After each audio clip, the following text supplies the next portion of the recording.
Test, test. Hello. I like to do this. Ah. Oh. You know, I was a singer. I know. And then I had this really, really light soprano when I was in school. Yeah. And then my voice just got deeper and deeper and deeper.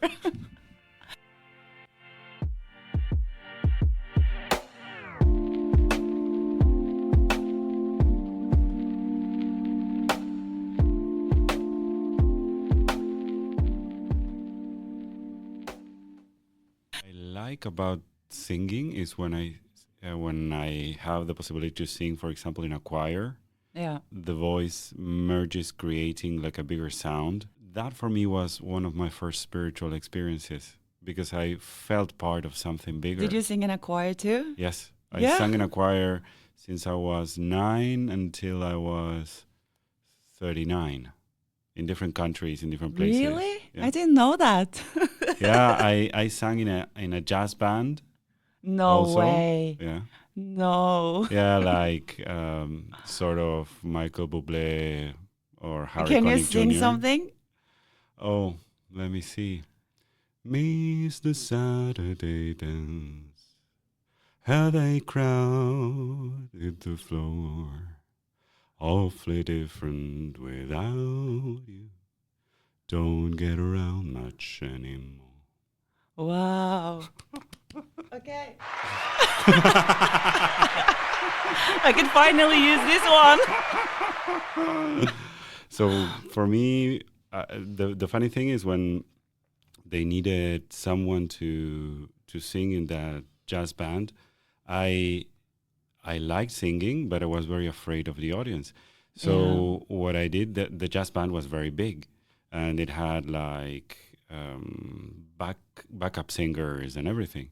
I rehearsed looking at the band instead of looking at the audience. Yeah. And when I started singing that night, at one point I turned around and started looking at the band to be able to sing.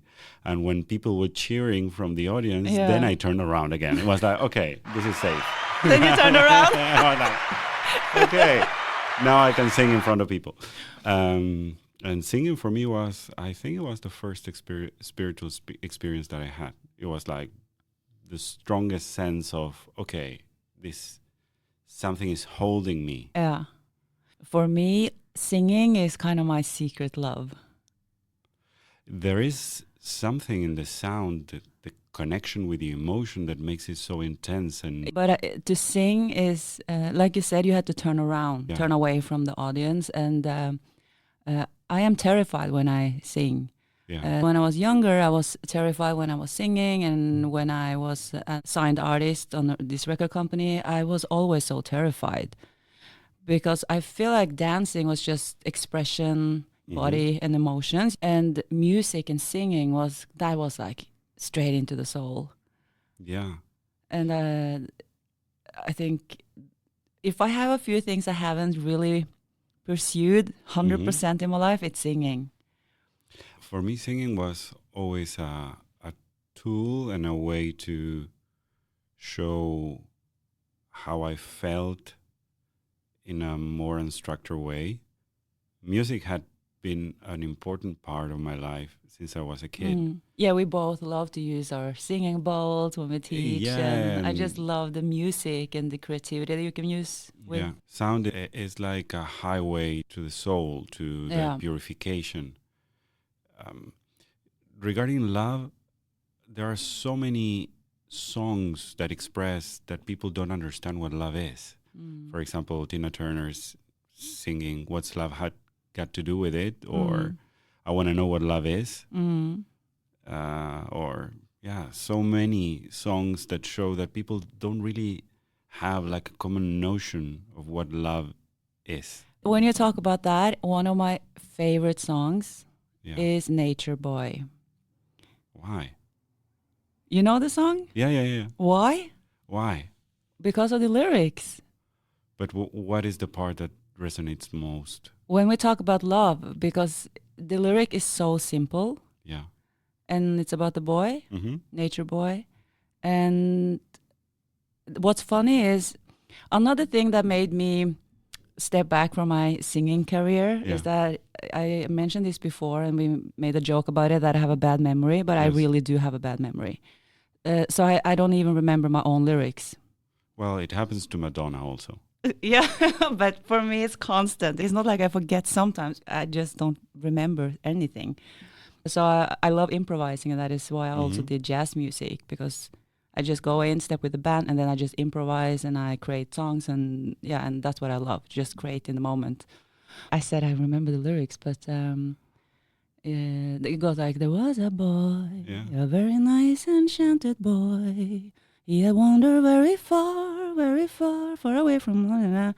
And in the end, the lyric is, the greatest thing you'll ever learn is just to love and be loved in return. That is the end of that song. And the song is just like, I don't know, 20 lines. This is why I was asking you about what part of Nature Boy resonates more with you, because The what whole you're, song. yeah, the whole song, but these two lines bring you to the sense of connection.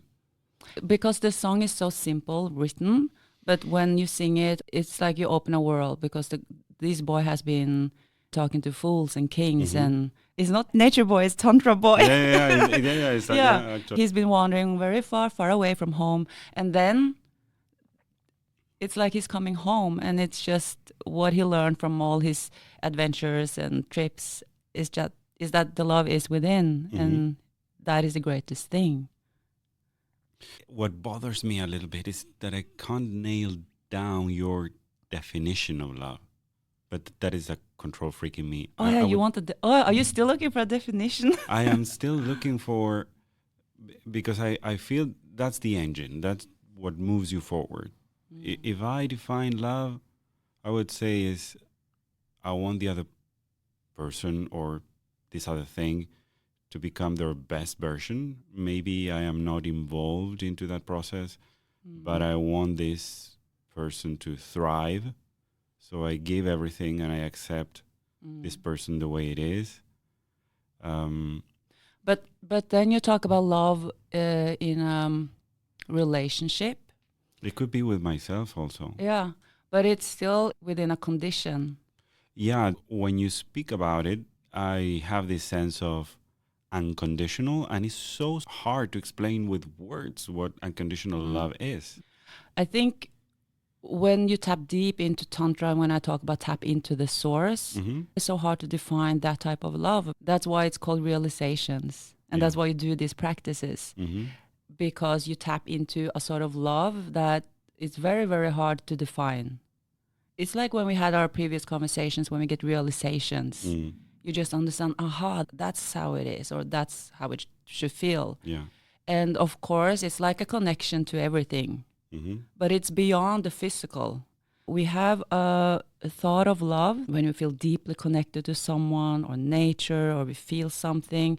When we try to define it, it's still like a condition to it. It's nature that gives me this feeling, or it's this person that I met. I want to give the best for this person, or when I'm in nature, the nature gives me sensations that again will give me a Mm-hmm. feeling of love and gratitude.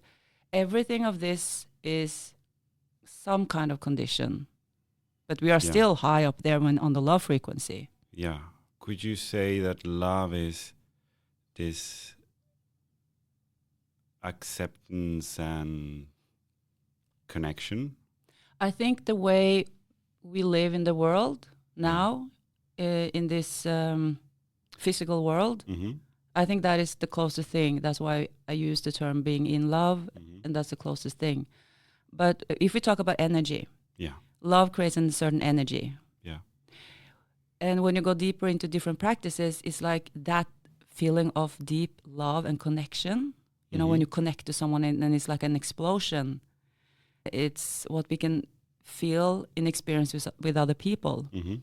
But when we go deep into spiritual practices, it's like you are connecting with something beyond that. Yeah. Beyond shape. Yeah. your center of energy or the love feeling you have inside is connecting with what I like to call the source, just easier. Yeah, call because it. it's beyond every shape. Yeah. You're not loving someone, you're loving. Yeah, so even using the source in this sense is almost a little bit limiting. But that's when you get an explosion that just transcends you to something that it's very, very hard to describe. This is why I like music as an idea to tap into that, because we can have the collective experience of love through music. Yeah, when you are more people together, Yeah. that's why you get this.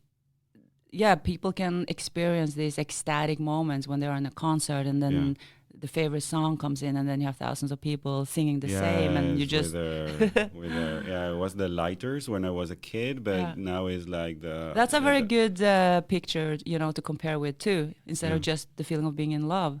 When you've been to a concert and you just sit there and you feel this spiritual practice. This is why, and this is something you can create within. Yeah, it sounds very cliche, but you can. You can sing by yourself and get that running, get that connection with the source running. Now I feel I have a better idea, and we're getting closer and closer. We're getting closer, and also I like that from different perspectives and experiences, we can arrive to the common, to this common ground where we found something, regardless of the different roads that we took, that connect us with the same sensation. Now I get you. Okay, thank you. You're welcome.